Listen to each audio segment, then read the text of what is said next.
In this video, I'll be offering my thoughts on Viltrox's autofocus 13mm f1.4 lens for the Fujifilm X system.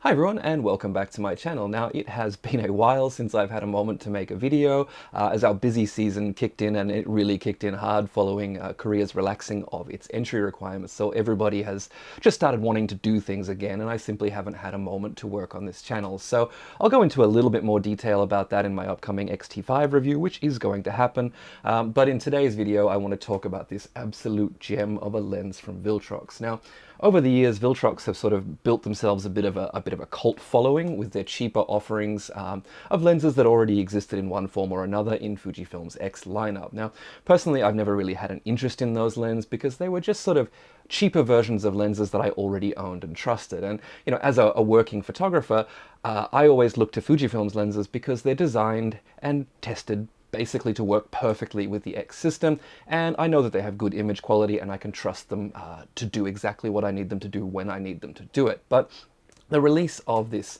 13mm f1.4 was something that Viltrox, or something from Viltrox rather, that caught my attention. Now, with this lens, they weren't just trying to make a cheaper version of something that, I guess, already existed in one form or another. They were really aiming to create something unique, something that didn't exist arguably in a better form already in the Fujifilm X system. Now, when this lens was first released, I was a little bit skeptical of some of the reviews online because they were very aggressively positive, shall we say.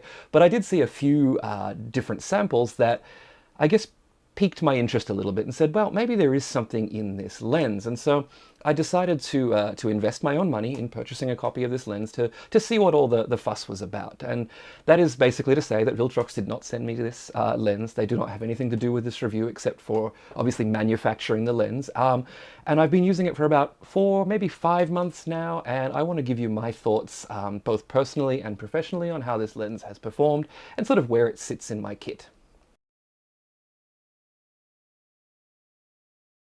So let's start with build quality. The lens feels good in the hand, and it definitely has some heft at 420 grams, which leads me to believe there's not a lot of composite materials used in the construction. Feels like a lot of metal and glass, but correct me if I'm wrong. Now, for reference, the weight of this lens is roughly the same as the new XF 56mm f1.2, so it's definitely not a lightweight lens. Now, although it does feel well built, it is a bit of a shame that it doesn't have any weather sealing, because I feel like this could have been a great landscape lens, and I know that a lot of people get hung up on whether a lens has, you know, weather resistant or not weather resistant designation. And, you know, personally, I've used it a few times out in the rain. I've just done my best to sort of shield it with my hand and wipe it down quickly afterwards. And so far, I haven't had any problems with this or any other non-weather sealed equipment from any manufacturer. But, you know, it would be nice to have as sort of a peace of mind.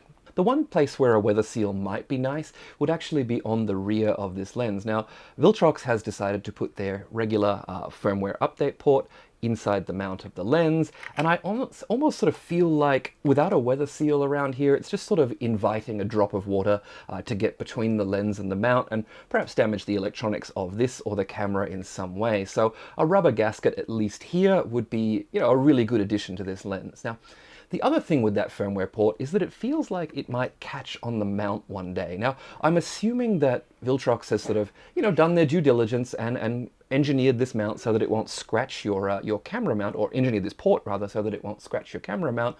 But I do feel like every single time I turn it onto the camera, I'm sort of inviting a bit of a scratch. Now, I do feel like there are a couple of better ways to do this. Maybe putting the port somewhere on the lens with a little bit of a rubber gasket or a port cover or something like that, or even creating, you know, a little dock that you can use to upgrade the lens, like manufacturers like Sigma have done in the past. On the barrel of the lens, Viltrox have included an aperture ring that has nice solid clicks and isn't easy to knock out of place. Now, it functions exactly as you would expect it to, and it sort of keeps that Fujifilm experience that a lot of third-party manufacturers are missing out on. Now, the aperture ring also passes its settings into the chip in the lens, which records aperture data into the camera, which is really great for being able to check your settings later on if you need to, just to see what aperture you are at. Now, if you're manually focusing lenses, this also has a really nice, well-dampened, large manual focus ring here. Happy days there, not much else to say about it. One quite annoying issue with this lens is the included rear cap. Now, it fits the 13mm perfectly, but not any of Fujifilm's lenses. So if I happen to have the 13mm and let's say my XF 23mm in the bag, I can take the 23mm off the body, mount the 13mm, but now I can't use a rear cap on my 23mm, so I'm left with a bare lens in my bag. Now, I've picked up a couple of spares from Fujifilm so that I don't need to use Viltrox's cap on any of my lenses now, and they're all interchangeable. Now, the Fujifilm caps stay on the 13mm quite well, so that, as well as the smooth way that the lens mounts to the body, give me a little bit of confidence that Viltrox have machined the mount on the lens quite well to a good tolerance, but their caps are slightly lagging behind. And this is something that I've seen with quite a few third-party lenses, and I really hope that we can see a little bit of an improvement from many of these third-party manufacturers in the future. Viltrox has used a stepping motor in this lens that definitely performs very well. Now, it snaps into place quickly and accurately, which is really useful considering that this lens has an extremely wide maximum aperture. Now, significantly shallow depth of field is possible with this lens, so it's great to know that it can sort of, take care of focusing for you and ensure that you're going to get the sharpest results. Now, if you ever need to track a moving subject with a lens this wide, the stepping motor also does a very good job in AFC and keeping moving subjects in focus as well. So overall, I would say that it performs somewhere between Fujifilm's stepping motors, like the one in the XF 23mm f2, but not quite as well as the linear motors in, say, the new XF 23mm f1.4. So no complaints there, it definitely gets the job done. The first thing I noticed about the images from this lens was just how much detail was rendered. Now, for years my go-to wide angle has been the XF 10-24mm f4, which, although a reasonable lens, is not what I'd call an exceptionally sharp lens. Now, the 13mm on the other hand is absolutely excellent. So even when you shoot it wide open, the 13mm is sharp in the center, and it only gets better as it's stopped down. So honestly, if my subject is in the center of the frame, I'd be happy to use this lens wide open. The detail is excellent. Now, as we stop down, the center remains really, really good, and perhaps gains a little bit of contrast. The corners, wide open, not great, but by around f4 they get very, very good, and all the way across the frame is sharper than anything you'll get from the XF 10-24mm at any aperture. So the sharpness of this lens is really nothing to worry about. When working wide open with pin lights in the frame, such as street lights or stars, we definitely see some sort of splaying of these pin lights, especially in the corners of the frame. Now, as you stop down to f2 or f2.8, that improves significantly, and by f4, pin lights are rendered as they should be. Now, while it won't affect your sort of day-to-day photography, do be aware of this if you plan to do any astrophotography or work at night with pin lights around the frame and using the lens sort of wide open or at f2. As we'd expect from a fast aperture wide-angle lens, the vignette produced by the 13mm f1.4 is significant. Now, at f1.4, the corners darken by around about 2 stops and fade slowly into the center of the frame. Now, by f4, there is almost no vignette present, but it starts to come back in again by f5.6. With the electronics in the lens, it does seem that Viltrox have gone one step further and included the vignette data in that chip. So what that means is that automatic corrections can be applied in, say, Lightroom or Capture One, and I've noticed that these corrections, they're not perfect. They do a very, very good job of correcting the vignette pretty much all the way across the frame, but the corners are still significantly dark. And so I do hope that if this is actually Viltrox's data and not some third-party data, that they are able to, produce a firmware update that can sort of significantly improve the performance of that vignette correction.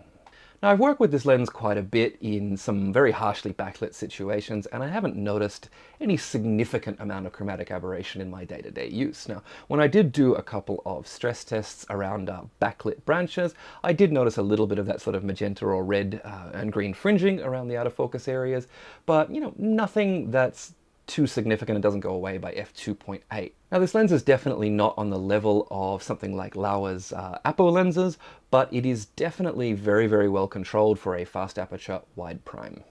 I haven't done any specific distortion tests with this lens, and that's basically because I haven't really seen any distortion in the images that I've made with the 13mm. Lines around the edges of the frame tend to stay straight, and that's a good thing, so I haven't really felt the need to, be careful with this lens in any way. Being able to talk about bokeh with a lens this wide is rare, and I'll be honest and say that I'm actually quite impressed with what Viltrox has been able to achieve. Now, extremely shallow depth of field is definitely possible when working in close, and the bokeh doesn't disappoint. Now, I did notice a tinge of chromatic aberration around the edges of that bokeh, but not enough to really worry about. Now, there's also definitely a little bit of smearing around the corners of the image, but we expect that from a wide-angle lens.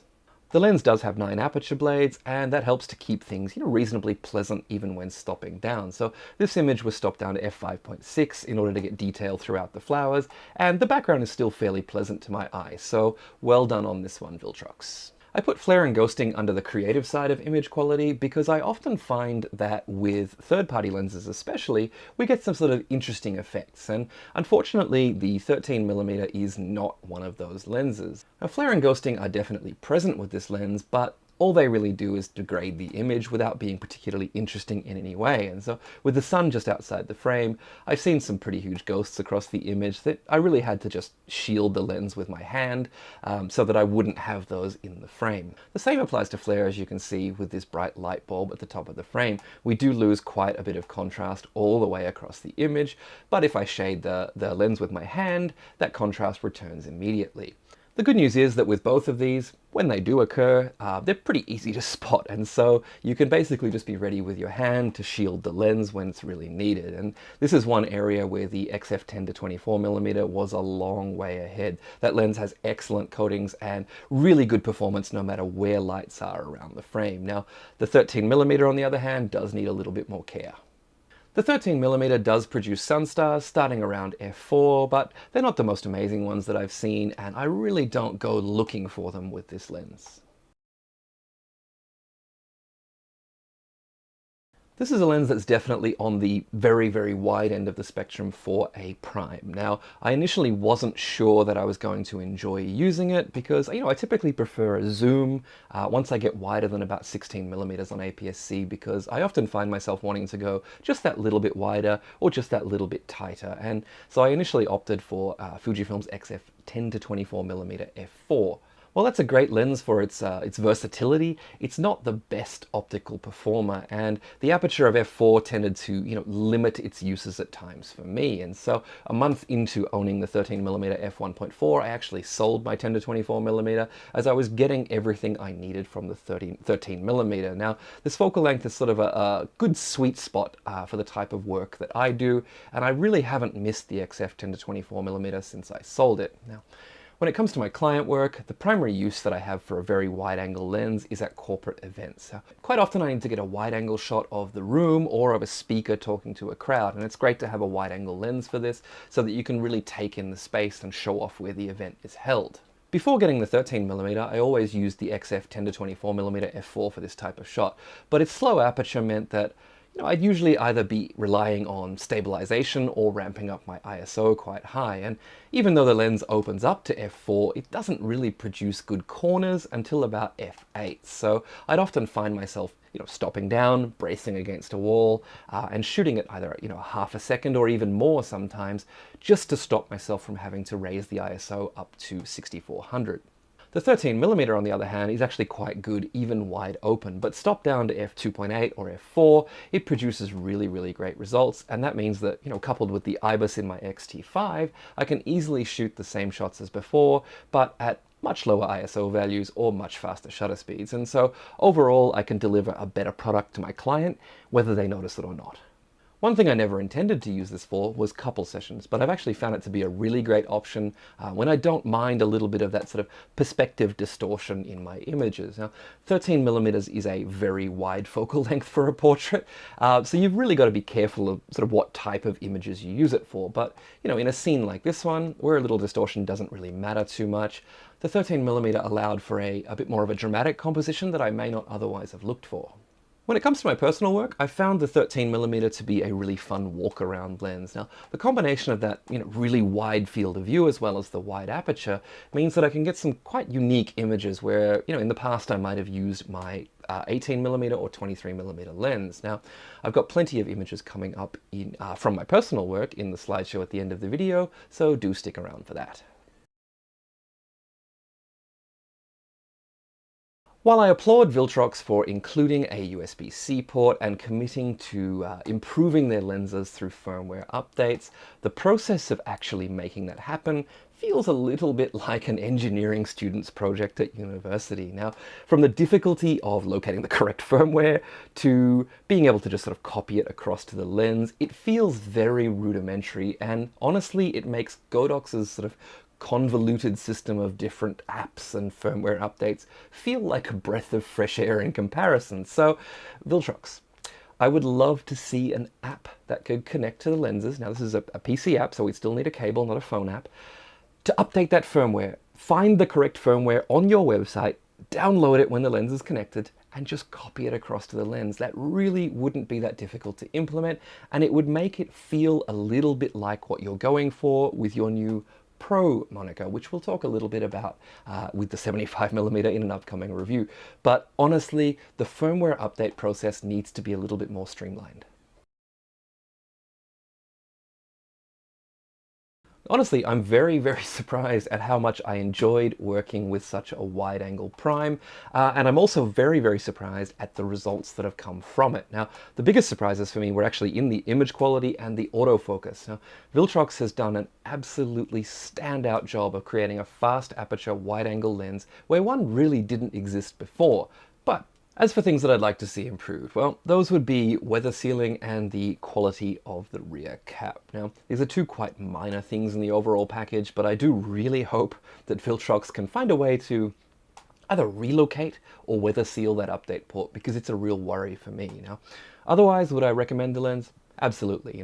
It's definitely not for everyone. It's a very wide angle prime, but if you do like to shoot wide and maybe you want to, experiment with some very shallow depth of field or working in low light with a wide angle lens, it's definitely a great option. So over the 4 months that I've had it, it's made its way into my bag dozens of times, and I don't regret parting ways with my zoom at all. It's been an excellent sort of middle ground that gets the job done in a lot of situations. As always, thank you for watching, and if you haven't already given the video a thumbs up or subscribed to the channel, I'd really appreciate your support in those ways if you found this video in any way useful. Also, do let me know in the comments if you are considering this lens and maybe have any questions that I might be able to answer about it. So finally, I hope that you enjoy the slideshow, and I will see you in the next video.